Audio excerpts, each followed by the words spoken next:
Hi everyone. ఈ వీడియోలో మనం ఆర్ఆర్బీ గ్రూప్ డి 2025 నోటిఫికేషన్ గురించి ఫ్రెషర్స్ అంటే ఇప్పుడే డిగ్రీ అయ్యి ఇంజనీరింగ్ అయ్యి బయటకు వచ్చిన వాళ్ళు రాయొచ్చా, ఇప్పుడు ప్రిపరేషన్ అయితే ఇప్పుడు ఎగ్జామ్ క్లియర్ అవుతుందా అనే డౌట్స్ ఎవరికైనా అయితే ఉన్నట్లయితే ఈ వీడియో చూడండి క్లియర్గా. నేను ఈ వీడియోలో స్టెప్ బై స్టెప్ అన్నీ ఎక్స్ప్లెయిన్ చేస్తాను. అండ్ మన ఛానల్ని ఎవరైనా సబ్స్క్రైబ్ చేసుకోకపోతే సబ్స్క్రైబ్ చేసుకోండి. అలాగే వీడియోని లైక్ చేయండి నచ్చినట్లయితే మీకు. అలాగే వీడియోస్ అనేవి గ్రూప్ డి గురించి రెగ్యులర్గా చేస్తున్నాను. సో ఎవరికైనా ఏమైనా డౌట్స్ ఉంటే ఈ వీడియో అంతా స్కిప్ చేయకుండా చూసాక కామెంట్ సెక్షన్లో అనేది కామెంట్ చేయండి. I will try to answer your questions అనమాట. ఓకే, ఇప్పుడు మనం వీడియోలోకి వెళ్ళిపోతే ఆర్ఆర్బీ గ్రూప్ డి 2025 నోటిఫికేషన్ అయితే బయటకు వచ్చిందండి. అయితే ఇది CBT-1 only single exam, online exam ఉంటుంది. తర్వాత ఫిజికల్ ఎఫిషియన్సీ టెస్ట్ ఉంటుంది. తర్వాత డాక్యుమెంట్ వెరిఫికేషన్ ఉంటుంది. అది అయ్యాక మెడికల్ ఉంటుంది. ఇది ఇంకా ఫైనల్ సెలెక్షన్ అనమాట. మొత్తం కంప్లీట్ అయ్యాక మన మార్క్స్ని బట్టి, మెరిట్ని బట్టి, మనకు వచ్చిన దాన్ని బట్టి ఫైనల్ సెలెక్షన్ అనేది తీస్తారనమాట. సో అయితే ఈ ఎగ్జామ్ డేట్స్ అనేవి మనకి అప్లికేషన్స్ అనేవి 23rd జాన్ నుంచి స్టార్ట్ అవుతున్నాయి అనమాట. సో 23rd జాన్ నుంచి 22nd ఫిబ్రవరి వరకు అప్లికేషన్స్ అనేవి జరుగుతాయండి. ఒకవేళ మనకు అప్లికేషన్ అయిపోయి ఫీజు పెండింగ్ అయ్యి ఫీజు చేయకుండా ఆగిపోతే మనకి 24th ఫిబ్రవరి వరకు పేమెంట్ అనేది చేసుకోవచ్చు. అప్లికేషన్ పెట్టేశాక పేమెంట్ అనేది లేట్ అయితే 24th ఫిబ్రవరి వరకు చేసుకోవచ్చండి.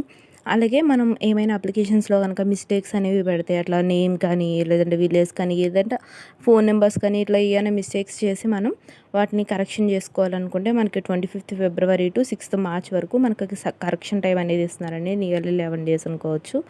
సో కరెక్షన్ టైం ఇస్తున్నారు. సో ఎవరైనా బై మిస్టేక్ ఏమైనా పెట్టినా కానీ ఈ టైంలో ఎవరు కంగారు పడొద్దు. ఇక్కడ మనం కరెక్షన్ అనేది చేసుకోవచ్చు అనమాట.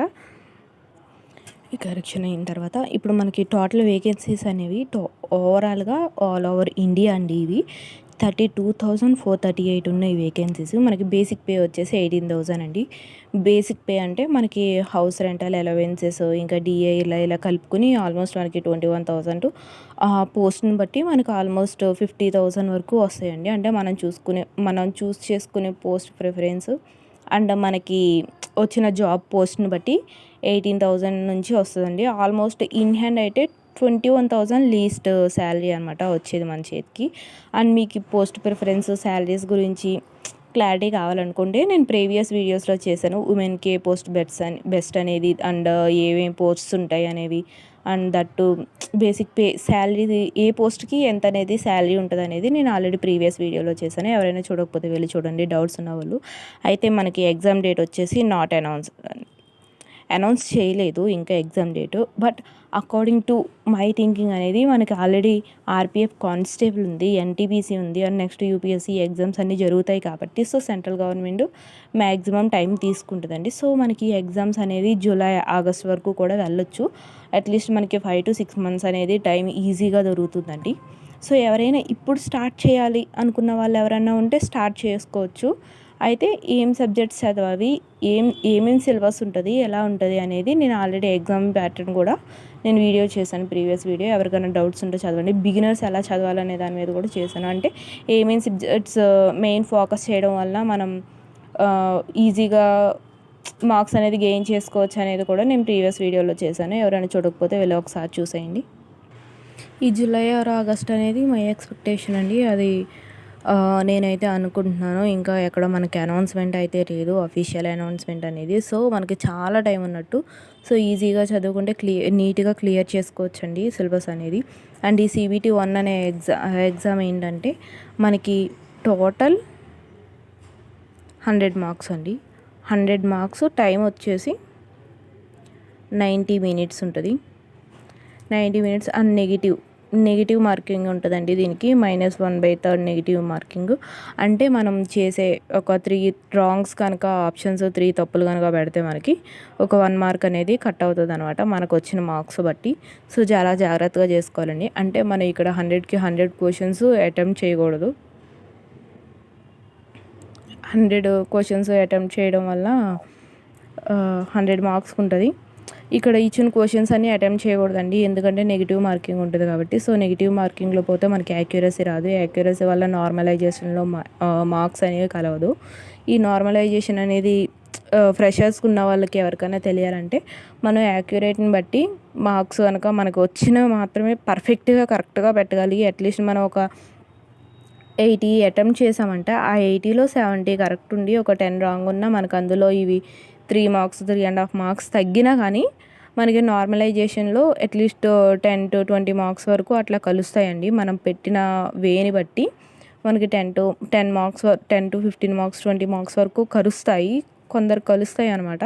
అందరికీ కలుస్తాయి అని చెప్పలేదు. మన యాక్యురసీని బట్టి మనం పెట్టిన మన అటెంప్ట్ చేసిన విధానాన్ని బట్టి మనం పెట్టిన రాంగ్స్ అనేవి ఎంత తక్కువ పెడితే మనకు అంత బెనిఫిట్స్ అనమాట. సో దాని మీద కూడా కాన్సన్ట్రేట్ చేయండి. ఎవరికన్నా కాన్ఫిడెన్స్ ఉంటేనే పెట్టండి అనమాట. అంతేగాని ఏదో ట్రై చేద్దాం రాయేద్దాం అన్నట్టయితే పెడితే అక్కడ మార్క్స్ తగ్గడం వల్ల నార్మలైజేషన్ మార్క్స్ అనేవి చాలా తగ్గుతాయి. లైక్ 3, 4, 5 మార్క్స్ అట్లా కలుస్తాయి అంతే అనమాట. అండ్ ఈ అప్లికేషన్స్ అప్లై చేసుకునేటప్పుడు అప్లికేషన్స్ అప్లై చేసుకోవడానండి అందరికీ కూడా ఫీ అనేది 500 అండ్ అన్రిజర్వ్డ్ కేటగిరీస్ ఉంటాయి కదా వాటన్నిటికీ కూడా 500 అండి. ఈ 250 వచ్చేసి ఉమెన్కి, economically weaker section and physically handicapped and SC/ST వాళ్ళకైతే 250 అండి అప్లికేషన్ ఫీ అనేది ఉమెన్కి, SC/ST వాళ్ళకి అండ్ ఇంకా economically weaker section and physically handicapped వాళ్ళకి 250 అండి. సో రిమైనింగ్ వాళ్ళ అబ్బాయిలందరికీ కూడా 500 ఉంటుంది. అయితే ఈ మనీ మనకి రిటర్న్ వెనక్కి పడతాయండి. ఎప్పుడంటే మనం CBT 1 కంప్లీట్ అయ్యాక మనకి మనీ అనేవి వెనక్కి మన అకౌంట్లోకి వేస్తారండి. అంటే ఇక్కడ మనం ఇప్పుడు 500 కడుతున్నాం కాబట్టి ఒక 400 వరకు మనకి మనీ అనేవి మన బ్యాంక్లో వెనక్కి పడతాయి అనమాట. అయితే ఇక్కడ SC/ST క్యాండిడేట్స్ అయితే అప్లికేషన్ ఫిల్ చేసుకునేటప్పుడే వీళ్ళకి ఫ్రీ ట్రైన్ ఫెసిలిటీస్ ఉంటాయండి. అంటే వీళ్ళు ఒక చోట నుంచి వేరే చోటకి ఎగ్జామ్స్ ఇప్పుడు మనం హైదరాబాద్ నుండి ఉన్న వాళ్ళు చెన్నై వెళ్ళి ఎగ్జామ్ రాయాలన్నా, చెన్నై వాళ్ళు హైదరాబాద్ వచ్చి లేదంటే భువనేశ్వర్ అలా వెళ్ళి ఎవరైనా ఎగ్జామ్స్ రాయాలంటే వాళ్ళకి ఫ్రీ ట్రైన్ ఫెసిలిటీస్ ఉంటాయి అనమాట. అంటే వీళ్ళు అప్లికేషన్ ఫిల్ చేస్తున్నప్పుడే అక్కడ అడుగుతాడనమాట. అందుట్లో వాళ్ళు ఆప్షన్ అనేది ఫిల్ చేసుకోవడం వల్ల వీళ్ళు ట్రైన్ ఛార్జెస్ అనేవి లేదా ఫ్రీ ట్రైన్ టికెట్ అనేది వాళ్ళకి అవైలబుల్గా ఉంటుంది అనమాట. సో అది కూడా ఒకసారి చూసుకోండి అప్లికేషన్ ఫిల్ చేసుకున్నప్పుడు. అండ్ ఈ నెగిటివ్ మార్కింగ్ అయితే క్లియర్గా మైండ్లో పెట్టుకోవాలి. అండ్ అలాగే సబ్జెక్ట్స్ ఎలా చదవాలి అంటే సో ఇక్కడ మనకి ఎగ్జామ్ ప్యాటర్న్ వచ్చేసి రీజనింగ్ అండ్ జనరల్ ఇంటెలిజెన్స్ నుంచి 30 మార్క్స్కి ఉంటుందండి. మనకి మ్యాథమెటిక్స్ అండ్ అథమెటిక్ అనే సెక్షన్ 25 మార్క్స్కి, జనరల్ సైన్స్ అనేది 25 మార్క్స్కి, general awareness and current affairs అనేది 20 మార్క్స్. సో టోటల్ మనకి 100 మార్క్స్కి అనమాట ఎగ్జామ్ ప్యాటర్న్ అనేది 100 మార్క్స్కి ఉంటుందండి. అండ్ ఈ 100 మార్క్స్కి మనకి 90 మినిట్స్ అనేది టైం ఉంటుంది. అంటే 1.5 hour అనేది టైం ఉంటుంది. సో మనం టైం మేనేజ్ చేసుకోవాలి. అథమెటిక్ అండ్ రీజనింగ్ ఎంత బాగా ప్రాక్టీస్ చేస్తే అంత మంచిగా ఉంటుందండి. ఇక్కడ మనకి చూడండి రీజనింగ్ ఒకటి 30 మార్క్స్ ఉంది. అండ్ రీజనింగ్ అనేది కొంచెం ఈజీ సబ్జెక్టు నాకు తెలిసినంత వరకు చాలా ఈజీ సబ్జెక్ట్ అనమాట ఉన్న సబ్జెక్ట్స్ అన్నింటిలో పోలిస్తే. అండ్ ఈ కరెంట్ అఫైర్స్ అనేది మన డైలీ న్యూస్ పేపర్ చదువుతూ ఉండాలి, లేదంటే మ్యాగజైన్స్ అనేది చదువుతూ ఉంటే ఇంటర్నేషనల్ నేషనల్ ఈవెంట్స్ అన్నీ కూడా కవర్ అవుతాయండి. స్టేట్ ఇంటర్నేషనల్ నేషనల్ ఈవెంట్స్ అన్నీ కూడా కవర్ చేసుకుంటూ ఉండాలి. అండ్ ఈ 20 మార్క్స్ అనేది అలా కవర్ అవుతాయి. అండ్ జనరల్ సైన్స్లో మనం ఇక్కడ history, polity, economy, physics, chemistry, zoology ఇవన్నీ సబ్జెక్ట్స్ చదవాల్సి ఉంటుందండి. సో జనరల్ సైన్స్ ఎవరైనా ఇప్పటివరకు స్టార్ట్ చేయకుండా కొత్తగా స్టార్ట్ చేయాలి అనుకున్న వాళ్ళకైతే నేను reasoning, mathematics and general awareness, current affairs ఈ 3 పేపర్స్ ముందు క్లియర్ చేసి తర్వాత ఈ సబ్జెక్ట్స్ చదవమని అయితే నేను చెప్తాను. అండ్ మనకి ఇది ఎగ్జామ్ మినిమం క్వాలిఫై అవ్వాలంటే మన సేఫ్ స్కోర్ ఎంత ఉండాలంటే at least 68 to 75 cut off 68 to 75 మధ్యలో ఉంటే సేఫ్ స్కోర్ అండి ఇది. అంటే జోనల్ వైజ్ కట్ ఆఫ్స్ ఉంటాయి. సో ఇంకా కట్ ఆఫ్ వీడియో చేయండి అని అంటే కనుక కామెంట్ సెక్షన్లో మెన్షన్ చేయండి. నేను కన్ఫామ్గా కట్ ఆఫ్ వీడియో అనేది నెక్స్ట్ చేస్తాను. అండ్ ఇది 68 to 75 మార్క్స్ మనకు వస్తే సేఫ్ స్కోర్ అనమాట. అంటే ఇంకా మన ధైర్యంగా ఉండొచ్చు అన్నట్టు. సో ముందుగానే మీరు మంచిగా ప్లాన్ చేసుకొని దీన్ని తగ్గట్టు వీటిలో ఏ సబ్జెక్ట్స్ ఉంటాయి ఎట్లా చదవాలనేవి నేను నెక్స్ట్ వీడియోలో కావాలనుకుంటే మీరు నాకు కామెంట్ చేయండి, నేను కన్ఫామ్గా వీడియో చేస్తాను. Thank you everyone. ఇంతవరకు చూసారంటే వీడియో నచ్చిందని అనుకుంటున్నాను. So please like and subscribe.